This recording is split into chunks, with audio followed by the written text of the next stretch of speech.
you, John. Why, thank you, everybody, and welcome to Sun Health Center for Health and Wellbeing. And today, I have the pleasure of talking to all of you about the food and nutrition link with inflammation. As John said, my name is Tracy Garrett, and I am a registered dietitian and certified diabetes here, and it is my pleasure to have all of you in attendance today. During the presentation today, we're going to focus on a few different things. The first thing we're going to talk about is kind of an introduction to the idea of inflammation.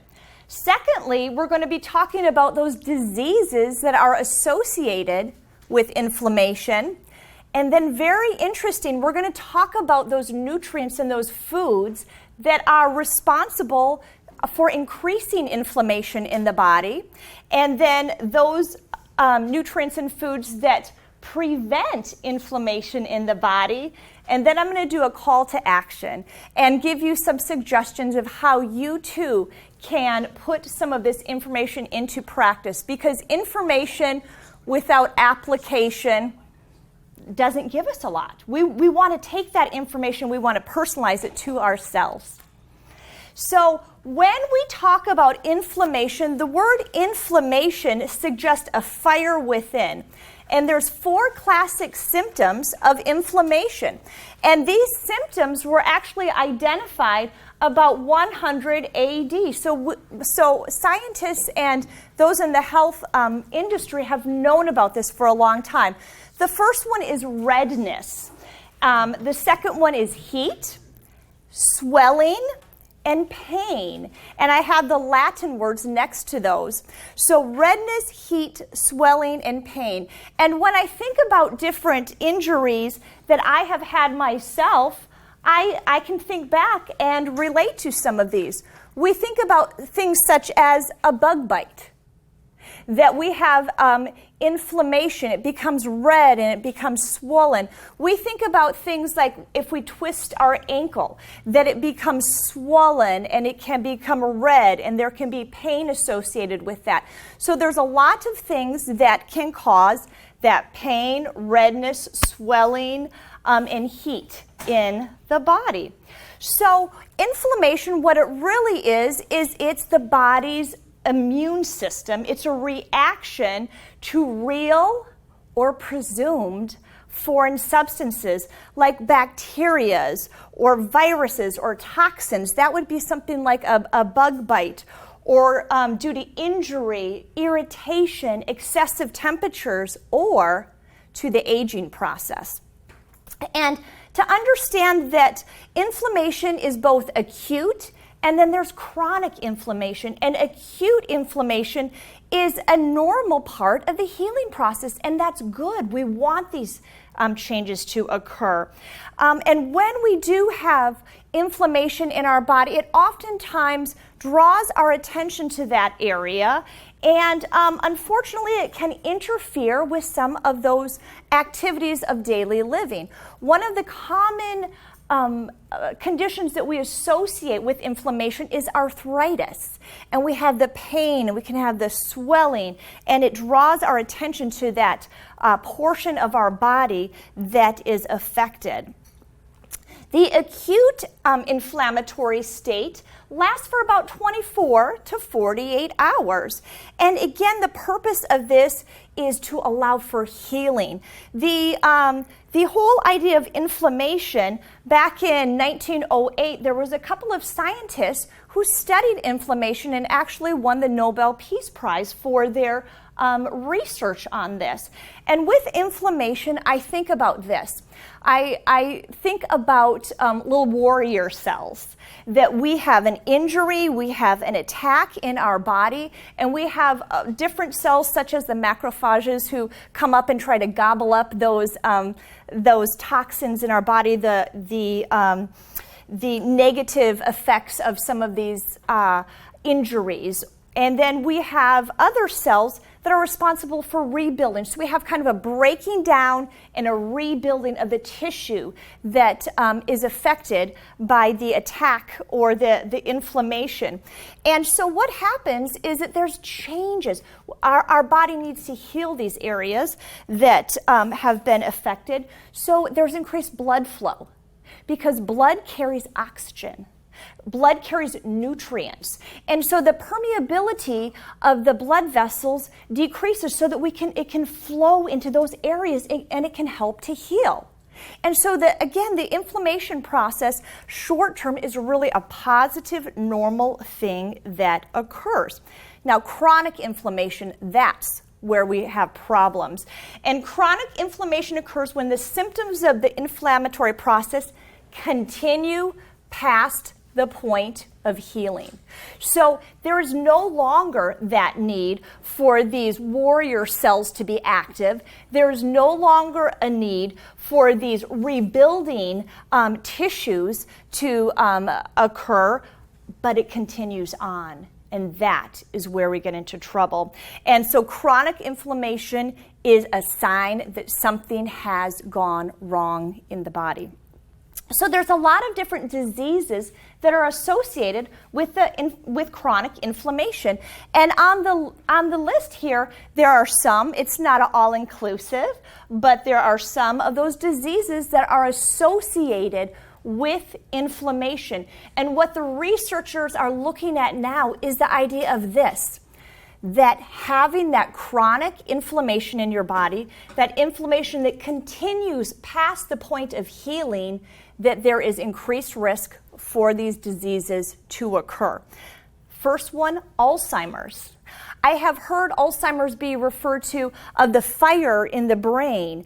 And again, there's this inflammatory process that's going on that can increase the risk of developing Alzheimer's. We talk about asthma and the inflammation in the lungs, cardiovascular disease, inflammation in the blood vessels, cancer, having greater amounts of inflammation such as in the digestive tract can increase our risk for some cancers in that area. Diabetes, type 2 diabetes in particular.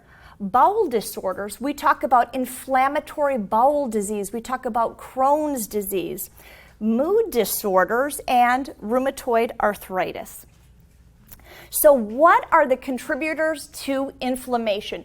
If researchers are telling us that if we have more inflammation in our bodies, that we are at risk for all of those chronic diseases and potentially more, what I want to know, and what I hope all of you want to know, is what are the risks? And then what can I do personally to improve those? So one of the top causes of and contributors to inflammation in our body is obesity, having a high BMI. And BMI stands for the Body Mass Index. It is a correlation between height and weight. And what we say is this, that if your BMI is less than 25, that you do not have an additional health risk based upon weight. If your BMI is 25 or greater, there is some risk for some of these chronic diseases, and BMIs of greater than 30, we have even a higher risk of some of these chronic diseases, and some of that risk may be due to inflammation. Now, for those of you who are not aware of your BMI, I have a chart up here that you can look at afterwards, or there are many charts available on the internet. You can even just Google BMI calculator. You enter your height and you enter your weight, and it will give you a number that tells you what your BMI is. And we know that in today's society that 60-70% of our society would be considered at risk, the BMI of greater than 25. So they are at risk for some of these diseases based on the body fat that they carry. Secondly, a contributor to inflammation is diet quality. Now, diet quality, we're going to talk about this more here, is the types of foods that we are choosing to put into our bodies.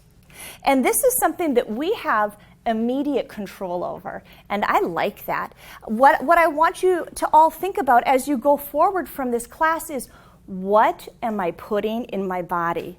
Is this food or is this beverage contributing to my health, or is this food or beverage contributing to inflammation? Thirdly, inactivity. We tend to have a very inactive society. We talk about changes that have gone on in society during the last generation or so, and it's very interesting to me because we don't open up our garage doors anymore. We don't get up to even turn on the TV. We use the little clickers, and we want to park right in the front, and we have at the airports the little moving sidewalks, and we have become a very inactive society. That has not benefited us. It has not benefited us. Our bodies were meant to move, meant to be moved, and meant to exercise. Next is stress. Stress, both physical and psychological, increases inflammation. And I will share with you that this is something that I was not aware of until I started to do research on this. And I thought, oh my goodness, we all need to look at stress management as a way to improve our overall health. Next, exposure to environmental toxins, such as secondhand smoke. We know that tobacco can damage all the cells in our body, and again, secondhand smoke, when we're breathing those toxins in, it can cause an increase in inflammation in our bodies. And lastly, genetic predisposition. There's always a little link with heredity. And what I often talk about in my classes is this. There's some things in life that you cannot change, and it's good to know, but we want to focus on those things that we know that we have an impact on. Okay, when we talk about obesity as being one of the factors that can increase our risk for inflammation, we say, what is the intervention for that? And the intervention would be healthy weight loss if somebody's BMI is over 25 or over 30. And what the research has showed is that moderate weight loss can assist in decreasing excessive body fat and can reduce inflammation. And when I hear that, I say that sounds great. Reduce the inflammation, reduce the potential risk of developing those diseases that we talked about earlier. So when we talk about weight loss, though, it's easier said than done. And I don't know, most people would agree with that. It sounds very easy, but weight loss in itself can be very difficult, and research does show this. For us at the Center for Health and Wellbeing, we have a couple of series that we offer that target weight loss. We have the National Diabetes Prevention Program that is designed to help those individuals who are at risk for diabetes to decrease their body weight and increase their physical activity, because research has shown that this is very instrumental in decreasing the onset of diabetes, that it can prevent or delay the occurrence, and that's very exciting. And then we have another program that's called the Way to Go program that specifically addresses weight loss. And one of the reasons that we offer those two programs is research shows that sometimes for some individuals it is beneficial to get in a group, a support system, and kind of do it ongoing. We also offer individual nutrition consultations here, but that's not all. That there are many programs available out there, and some people choose different options. The idea is this: if you are at a higher BMI than you would like to be, and it shows that you're at risk for inflammation due to that, have that be your call to action. Say, you know what? I want to do something about my weight. And we want to do it in a healthy way. We don't want to do fad diets. We don't want to overly restrict ourselves. We want to be healthy, and that's very important with that. Dietary considerations. This is where we start to talk about diet quality, and these are the things that you can implement today, right now, and to me, that's very exciting. The first thing we talk about is the anti-inflammatory nutrients. These are things that I'm going to encourage each and every one of you to add to your diet on a routine basis and talk about it. Tell your friends, tell your family members that these are healthy foods and tell them the reason why that these are healthy foods.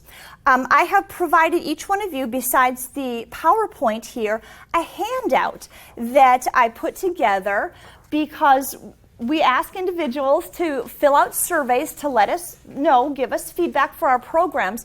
And one of the comments that we had is that they would like a one-page sheet that has the highlights. So each of you have this sheet here that lists some of those foods that I am encouraging you to add to your daily regimen. So I encourage you, as we go through, I tell people, get out your pen, get out your highlighter, and take this home and go through and highlight those foods that you are willing to eat. And as we go through, if there's some foods that you say, I really didn't like, this food or that food, give it a try again. And when we think about food being medicine, sometimes it makes it a little bit easier. We get a little bit more motivated. So when we talk about anti-inflammatory nutrients, the first thing that we talk about is what? Plant-based foods. Plant-based foods. And there's a couple of different sayings that I've used before, and one of them is this, that I encourage people to choose foods that came from a plant, not made in a plant.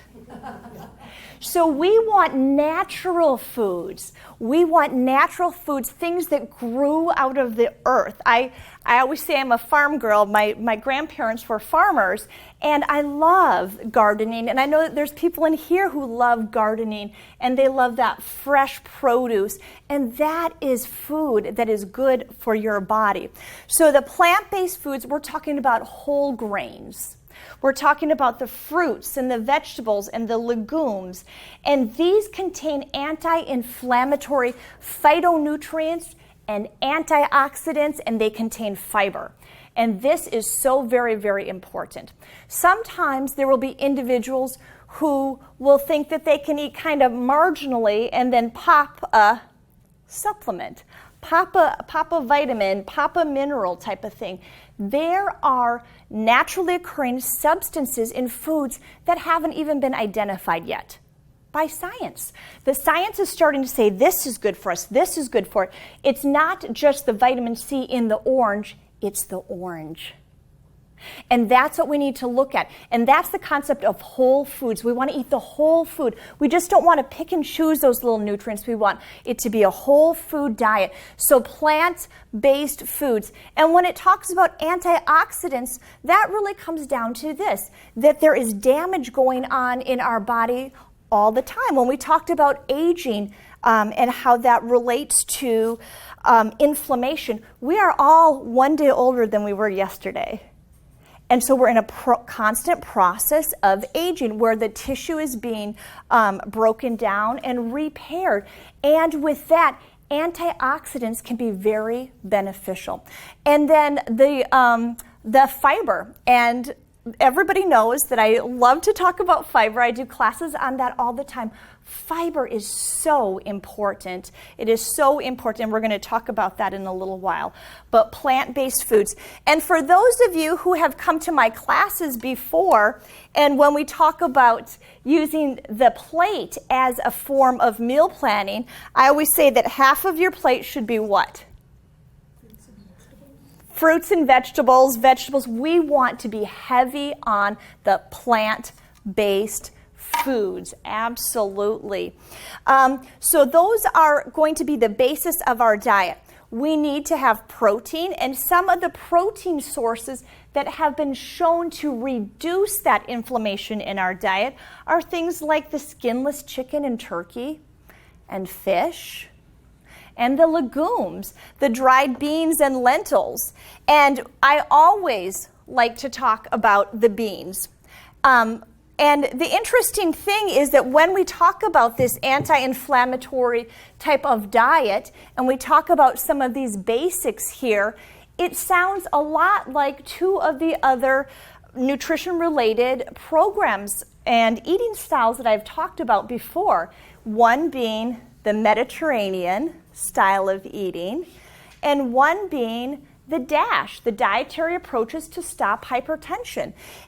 And that is why, is because they focus on this plant base and they focus on these lean proteins. So the beans are such a wonderful part to add to our weekly regimen. I always encourage people to add beans to their daily foods. So for example, if you're having a salad, add some beans to it. If you're with your vegetables, add some beans to it. Have beans on the side as your starch. And also that we recommend to have bean-based meals about 2 or maybe 3 times per week instead of the animal protein. And that can be a very beneficial thing. Having things like beans and rice or having a bean-based chili can be very beneficial and can help to reduce the inflammation in your bodies. When we go on to talk about other anti-inflammatory foods, the fermented foods can be beneficial. Yogurt can be good, and kefir. And people have asked me about kefir. I don't know if individuals here have tried kefir or not. This is one that I got over at Sprouts. And kefir is, I kind of describe it as a drinkable yogurt. But this is something that they have found, again, that can be helpful in reducing inflammation. So, and right here it says probiotics. And we're going to talk about probiotics here in just a moment. So the yogurt, the kefir, the sauerkraut, for those people who like sauerkraut, this has a benefit to decrease inflammation. What's one thing that we think about sauerkraut, though, that we have to be a little careful about? The sodium. It can be high in sodium. So, looking at having a smaller portion. And then miso, which is a fermented soy product. Kombucha tea, which I have not ever had myself, but I've heard there's other people who have had that before. And they say that you can buy it at places like Sprouts. And so go ahead and during your weekly menu planning, plan to have some of these things. I know that yogurt is one of my staples. I have it every single day. Next, we look at some other anti-inflammatory components, and we see herbs and spices. Different herbs and spices. And they're listed here, some of those additions to our foods that can, again, be medicinal. So some of the things that we have listed are basil and cayenne pepper, cinnamon. And as I start to talk about this list, cinnamon, we've heard, many of us in literature, that they say cinnamon can be good for what medical condition? Diabetes. Cloves, cocoa. And for the cocoa, we want to have it that 70% or more of the cocoa.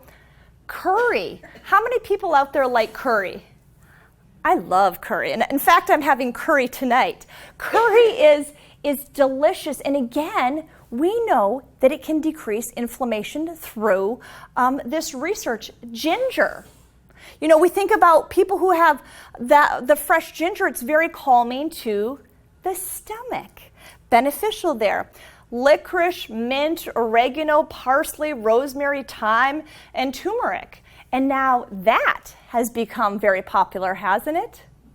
We see that in literature, and they talk about how turmeric can be so beneficial. And I know my mom, she puts it on her eggs in the morning because she knows that it can help to decrease inflammation. So when you cook, think about adding these things to your foods because they can help to decrease inflammation. When we talk about the fruits and vegetables, this goes along with the idea of the plant-based diet. The goal for the fruits and vegetables is to consume about 5 to 9 servings per day. And a serving is approximately half a cup or so. So we're talking about 2.5 to 4.5 cups of fruits and or vegetables per day total. And just think about your normal dietary habits. How many of you think that you consume the 2.5 to 5.5 cups per day? Or how many of you realize I need to grow a little bit in that area? Yes, absolutely. This is an area that most of us could use to pay attention to. And when we talk about health, a huge part of it is being intentional. We think about what we need to do and then we put that into action. So there is a whole list here and a variety of fruits and vegetables. It does not mean that if it's not on this list that it's not a good fruit or vegetable, but these are some of the top items that can promote a decrease in inflammation in our body. And I look here and one of the things I see is kale. And again, kale recently has become very popular and touted as a food that can help to promote wellness. And part of the reason may be that it can decrease that extra chronic inflammation in our body that can result in having increased risk for some of those diseases. So I go through and I encourage you to do the same. Take your list and saying, yes, yes, yes, yes, yes, yes. These are foods that I will add to my grocery list this week that I will put on my plate and that I will eat. And again, if you have not experienced some of these foods recently, you thought you really didn't like them, try them again. And when you try them, think about what they are doing in your body and realize that they are promoting health. One of my favorites, and some of you have heard me say this before, is Brussels sprouts. And what I call them is little anti-cancer balls. And I've called them that for a long time. But the idea is this, is that foods are functional. Foods have an impact on our bodies. And we want to have those foods that are beneficial to us. So if the only way that you've ever had Brussels sprouts were overly boiled by your grandma a long time ago, try them again. Try them again. They are very wonderful. Try different recipes, roasting them and things like that. So add some of these foods to your daily regimen. And when we talk about foods, another important thing to consider is we want our foods to have a wide variety of what? Color, wide variety of color, because we know that we're going to get more nutrients in there. So when it talks about the peppers, have the yellows and the reds and the oranges and the greens, have a wide variety of colors. When you make salad, try to stay away from what one lady called, she called it a honeymoon salad. It was lettuce alone. And so what we want to do is we want to have salads that have the deep greens. We want the reds in our salads. We want the oranges in our salads. We want the yellows in our salads. We want it to be rich in color and nutrient and not just some iceberg lettuce as an excuse for us to eat ranch or blue cheese, which for some people, that's kind of what salads end up being. We want it to be hearty there. So focus on having the fruits and vegetables 5 to 9 servings per day. Other foods that are very healthy are nuts. Nuts are wonderful. They have healthy fat in them. They're very beneficial. They have some protein and they have some fiber. When we talk about nuts, there are 2 things that we focus on that we want to be careful about. One is that nuts are high in what? Fat and calories. So when we have nuts, it's very important to look at the portion size. So it's not that we're going to sit down with a big old jar of peanuts and throw, handful after handful back in our mouth. That we want to have yes, I know, I agree, darn it. And what we want is we want a small handful, and I always talk about eating them mindfully and enjoying them. But the other thing that we need to think about, besides them being high in calorie, and the fat that they do contain is a healthy fat, is that they can be high in what? Sodium. Yes, they can be high in sodium. So for example, these nuts that I have right here, these are raw slivered almonds that do not have any additional salt added to them. For beverages, we would also include vegetable juices. With vegetable juices, we also want to be concerned about the sodium as well. I know that there are people out there who they make their own vegetable juices through juices, or they'll blenderize them, and those are usually better because they're not going to have all the added sodium, or we could have a low sodium product there. Next is vegetable juices. 100% vegetable juice would be appropriate. The general recommendation for sweetened drinks and juices would fit into that would be 1 serving per day. So that's about 4 to 6 ounces of juice. I have found some people who they drink very large quantities of juice, and I would prefer that the individual have the whole fruit versus the juice. And why do you think that is? The fiber. Absolutely. We're getting fiber in that. And it's very easy to drink a big glass of apple juice, but could we really eat those 5 or so apples that would give us that apple juice? That's a lot harder. So when we eat the whole fruit, it makes us feel more satisfied. It gives us that fiber and is better for us. Low-fat milk was something identified, as well as red wine. Now, so red wine has been identified as something that could potentially decrease inflammation. What we want to point out with that is the idea of quantity.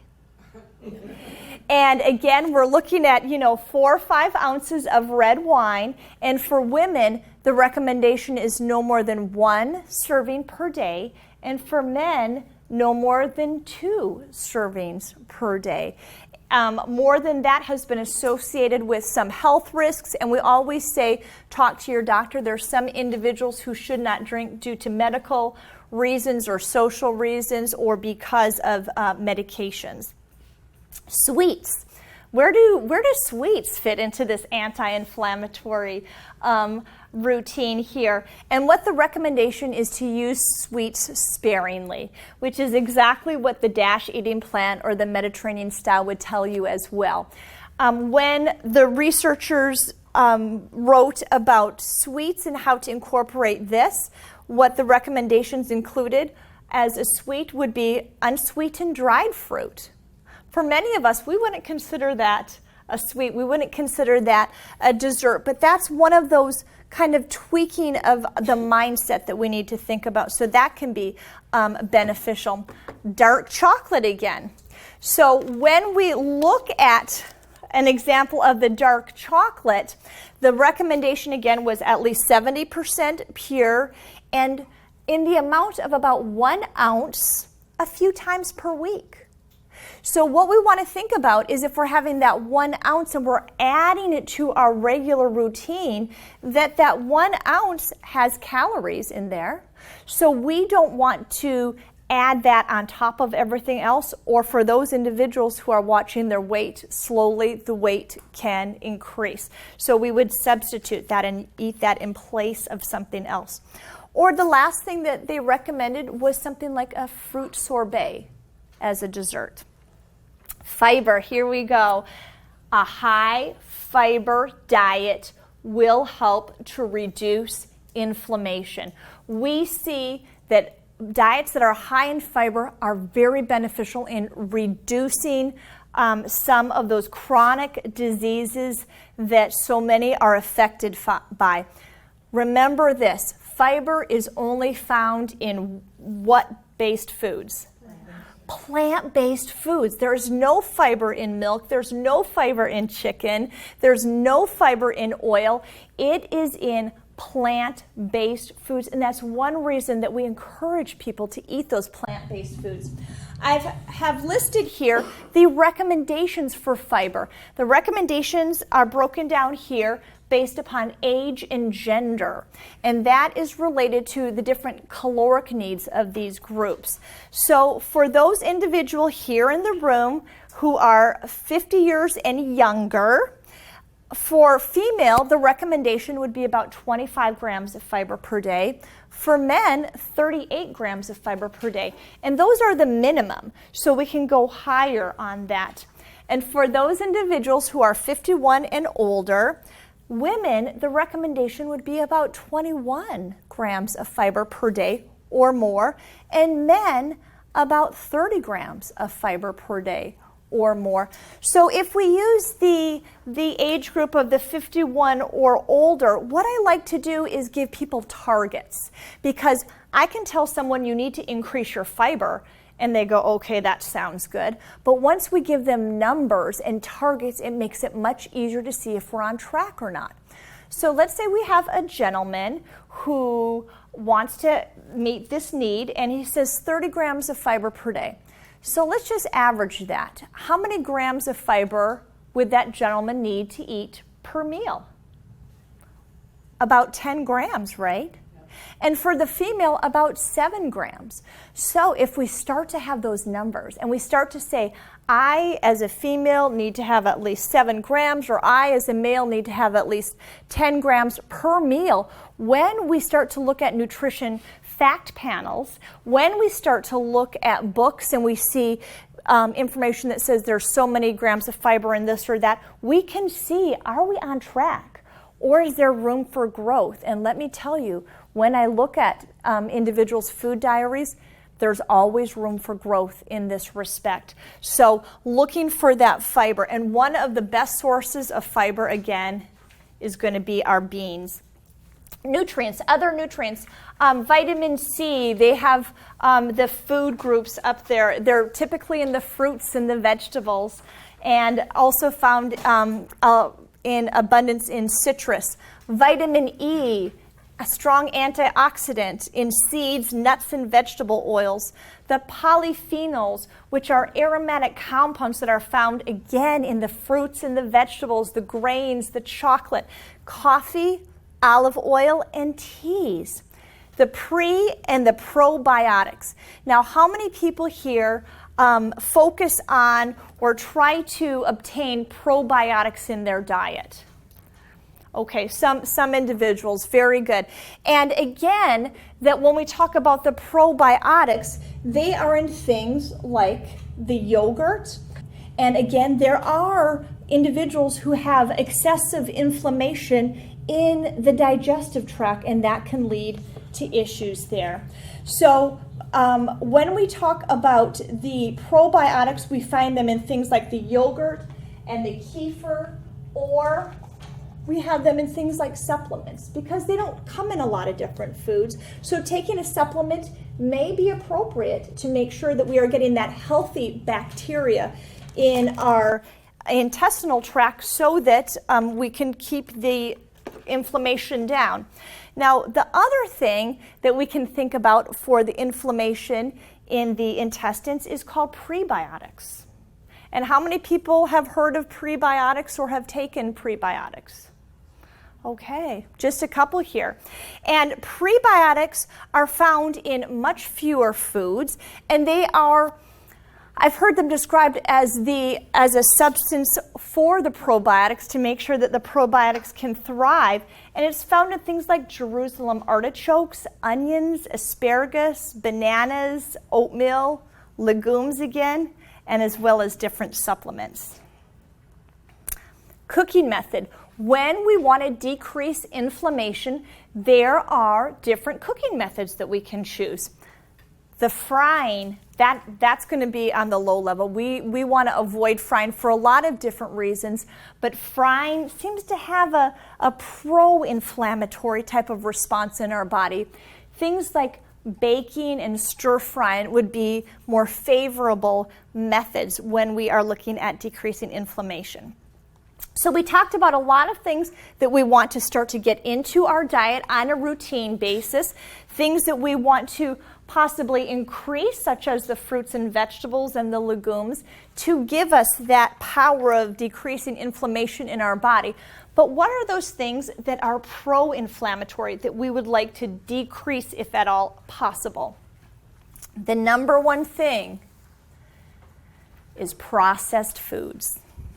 As I said, it is better to choose foods that come from a plant versus made in a plant. So we want foods that are more natural, that aren't processed to such an extreme, that have a ingredient list of words this long that are all chemicals.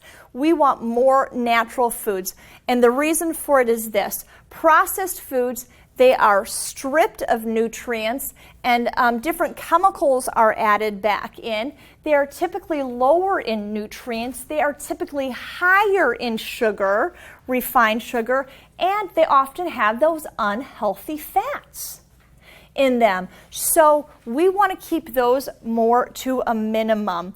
Some of the ingredients, the artificial ingredients in these processed foods, have been associated with increases in the CRP. And some of you may have had blood tests. I see some nods there with CRP, is the C-reactive protein. And that can be an indicator that there is that inflammation going on in our body. So we want to keep those processed foods to a minimum. Now, if you are somebody who you go say, oh my, but I love my multicolored candy, I love my chips, I love my artificially colored, artificially flavored, refined, puffed, and baked snack foods.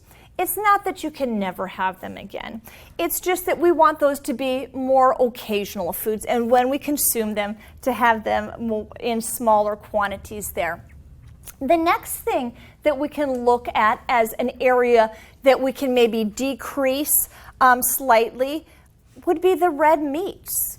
There has been research that has shown that foods such as the pork and the beef, the lamb, and even deer and buffalo can contribute to some inflammation in our bodies. And so the recommendation is to limit it to about 18 ounces per week. That really isn't a huge restriction.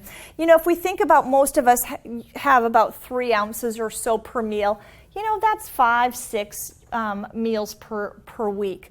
This is much more liberal than the Mediterranean diet, where the Mediterranean diet talks about limiting the red meats to, maybe a couple times a month. So again, we know that things like the beans, we say if we have 2 meals or so per week of the beans, if we have those fish that are high in the omega-3 fatty acids, such as tuna or salmon, and we say we need those 2 or 3 meals per week. If we look and talk about the skinless turkey and the skinless chicken, and then we kind of plug in with these extra red meats right here, but to not make it a basis. And sometimes we don't realize all of what we are consuming until we start to do what? Write it down, absolutely. And this is what happens when people start to write down what they're actually eating. They say, oh, I didn't realize that I have a breakfast sandwich in the morning that has sausage. I didn't realize that I was having a hamburger for lunch and I'm having steak for dinner. And then we look and we say, well, and where are the fruits and vegetables? And it's like, well, I thought I was eating fruits and vegetables, but where are they? We have increased awareness. And so what we want to do, again, is to educate ourselves on those things that are going to be the best for our bodies, and then look and determine if we are doing those things. Inactivity. I already touched on the idea of inactivity and how we are a pretty sedentary society here. So intervention, if we are inactive, is to increase our physical activity. The general recommendation for health is that we are physically active a minimum of 150 minutes per week.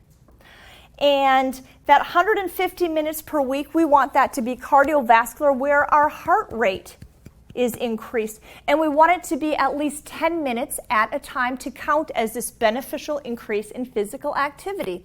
There are a lot of people who have maybe active lifestyles, and they might be up, and they might be folding laundry, and they might be vacuuming, and they might be sweeping, and those are all wonderful. We want to have active lifestyles. But with this, we're talking about that kind of walk where it's like, I'm walking for exercise, getting that heart rate up a little bit, feeling like we're kind of pushing ourselves a little bit. So that's what we want to do. And we want to be physically active on most days of the week. That's where we're going to get a real benefit, is to be consistent with that. As we talked about, the body weight definitely has an impact. So somebody who is clinically defined as obese would have a BMI, that correlation of greater than 30, greater than or equal to. So interventions would be nutrition modification, reducing those calories so that they can have that beneficial weight loss, increasing the physical activity, behavior modification, stress management, possibly individual counseling or group classes, whatever works for that individual. The next thing that we want to talk about that promotes inflammation is this. And I think that this is, again, some really interesting information that can impact your health today in what you choose to put into your body. And that focuses on fats. And the idea that not all fats are created equal. And we know that fats contain a lot of calories. We often know that we want to limit or avoid those foods that contain saturated fat. And saturated fats are what at room temperature? They're the solid at room temperature. So for example, when we look at things like sausage, when we look at pepperoni and we see those big globs of white, that's saturated fat. That's a type of fat that can clog your blood vessels. Those are the things that we want to have smaller quantities of. And research has shown that the recommendation for the saturated fat is it should be no more than 7% of our total calories during the day. Trans fats, we want them even less. We want trans fats. My recommendation always is 0. Let's get rid of the trans fats, and now the FDA is agreeing, and I think they've given the food industry about 3 years to get the trans fats out of the food products. Trans fats are artificially produced fats. They are modified, and they are not good for us. They cause inflammation, and they can contribute to cardiovascular disease. So I recommend that everybody look on their food labels and see if a food has trans fats, and if it does, stay away from that. Trans fats are usually found in what kind of products? Processed. And in a lot of the commercial baked goods, the crackers, the cookies types of things, those cakes, because trans fats have a longer shelf life. And they're also used in restaurant foods, fast foods. They're used to fry some of the foods there. And again, that's one reason we should stay away from those fried foods. Then we talk about the omega-6s and the omega-3s. Oftentimes I talk about the omega-3s and how they can be beneficial, but oftentimes we don't talk about the omega-6s and the sources of those and what the effect of the omega-6s are. What we see is this: omega-3s, fatty acids, may prevent that inflammation that can cause that damage in our body. The omega-6s, though, may increase inflammation. And what has happened as a society over time is that our omega-6s have increased, and that's not beneficial for us. So our goal is to kind of get these in a different ratio. We want to increase our omega-3s and decrease the omega-6s. 6s. Omega-3s, again, we talk about these all the time. Some of the sources are listed up here. It's the tuna, it's the salmon, the halibut, flaxseed, chia seeds, walnuts, pecans, avocados, olive oil, canola oil. Those are foods that contain omega-3 fatty acids that can be beneficial for our bodies. The omega-6 fatty acids, which are better than the saturated fat, but still we do not want high amounts of these, are listed here. And these are the other oils, the other vegetable oils, such as corn oil. Some of us would say, oh, corn oil, I'm going to use that instead of olive oil. Once we know that it can increase inflammation in our body, we might think differently about that. Cottonseed oil, sunflower oil, safflower oil, peanut oil, soybean oil, those are things that possibly could increase our inflammation, and they are often used in, again, processed foods, things that we buy that are already prepared. One reason can be that they are less expensive, and so that's why sometimes people choose those things, and manufacturers may choose those things for our products, and if we don't look at the food label, we don't know.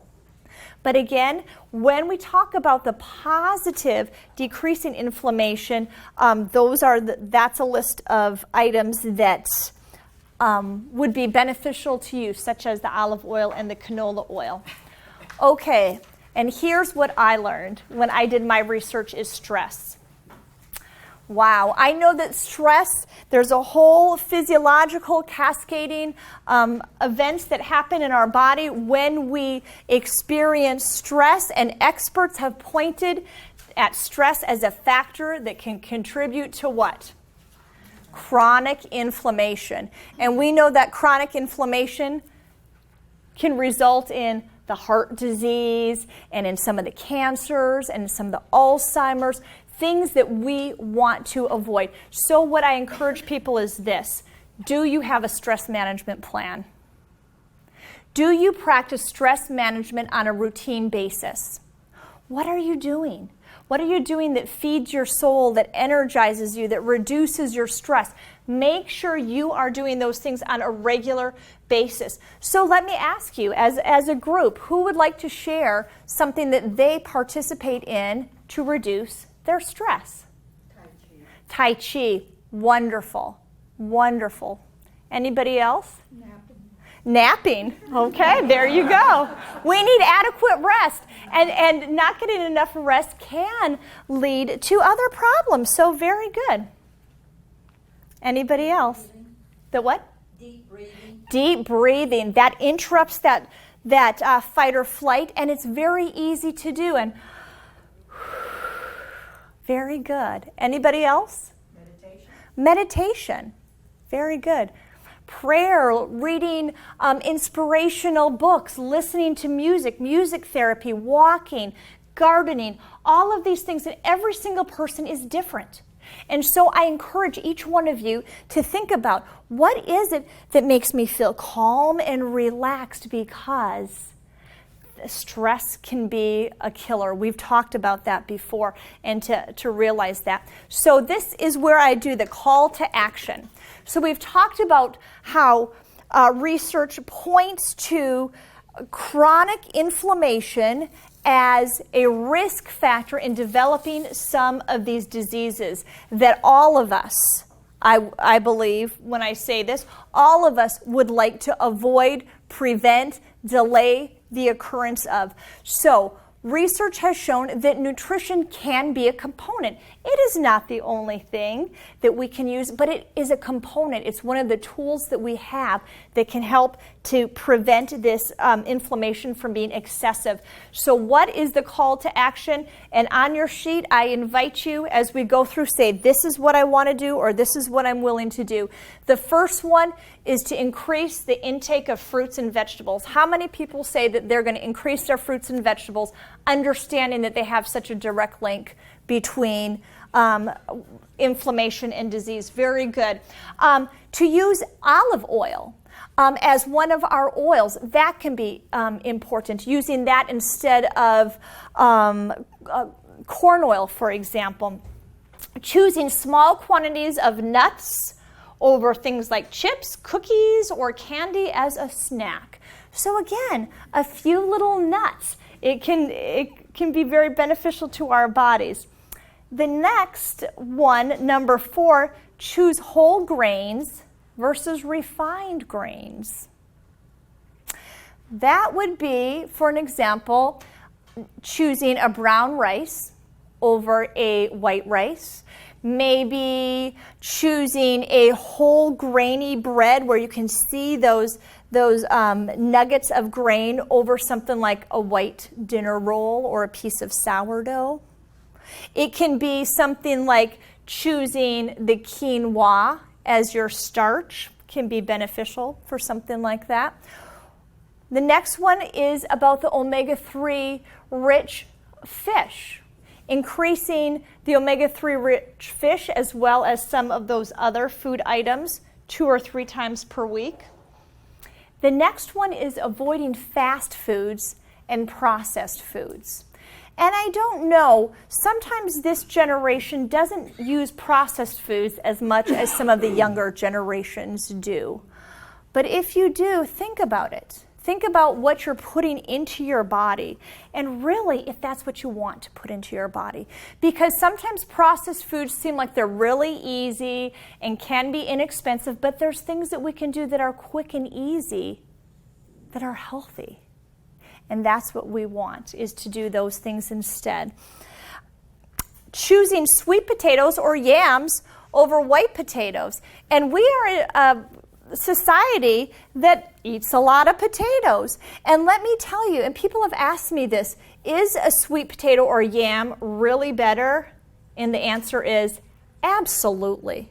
Higher in nutrients, higher in fiber. For those individuals who have issues with their blood sugar, the glycemic index is such that it doesn't cause as great of a spike in blood sugar. They're wonderful. If you haven't had them, try substituting them next time that you would choose a regular potato. And I bet that you will enjoy it, especially if we think about the functionality of the food.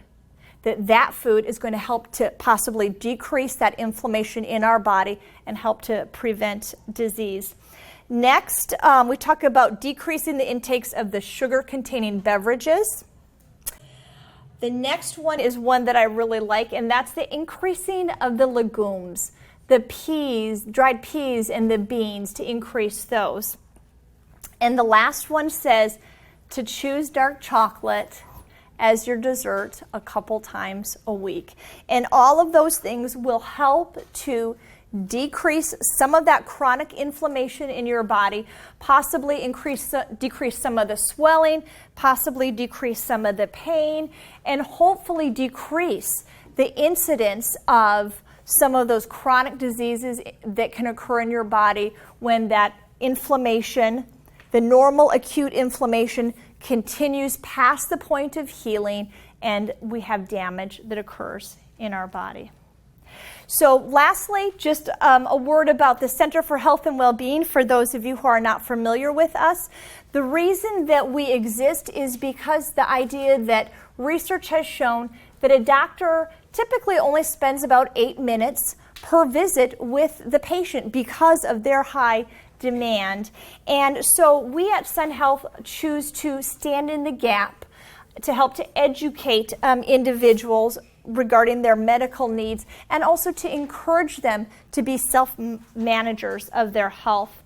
And in your handout, it discusses our staff, myself and Margaret Brown, our other dietitian, and Rhonda Zanuzzi, our exercise physiologist. And it lists some of the services that we provide, individual counseling and group classes, and we have a gold membership program. And we offer things like the Tai Chi, yoga, massage, acupuncture, so lots of different services to help individuals stay healthy and increase their well-being. And the phone number is there as well. So I thank all of you for coming today. And again, remember this, that as you exit here today and you go have your lunch or you go have your afternoon snack or your dinner, think about what you are putting in your body and ask yourself, is this food promoting inflammation or is this an anti-inflammatory food? And choose those foods that decrease inflammation more frequently. Thank you, everyone.